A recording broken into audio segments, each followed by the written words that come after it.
ஐக்கியத்தில் உண்மை.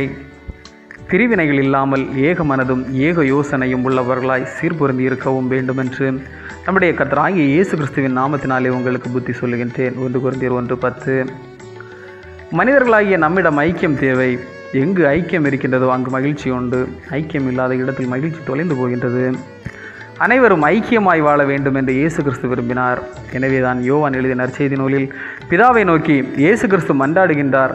அந்த மன்றாட்டின் போது எல்லாரும் ஒன்றாய் இருப்பதற்காக பிதாவே நீர் என்னை அனுப்பினீர் என்று வேண்டுகின்றார். நீதிமொழிகள் புஸ்தகத்தில் எறும்பு குறித்து சொல்லப்பட்டுள்ளது. இந்த எறும்புகள் ஐக்கியத்தில் புகழ் பெற்றவை. இவை சாறை சாறையாக ஒற்றுமையாக செல்லும் பண்பு உடையவை. அவை இணைந்து வாழும். கொரிந்து திருச்சபையில் பிரிவினைகள் இருந்தன.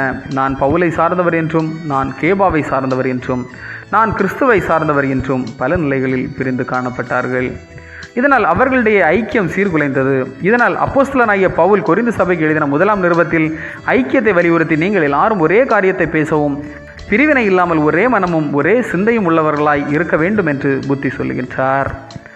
இன்று நம் வாழ்வில் எப்படி வாழ்கின்றோம்?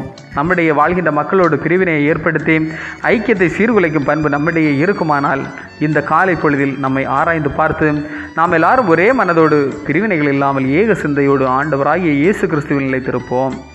ஐக்கியத்தில் உண்மையாயிருப்போம். இறை ஆசி பெறுவோம். செபம்.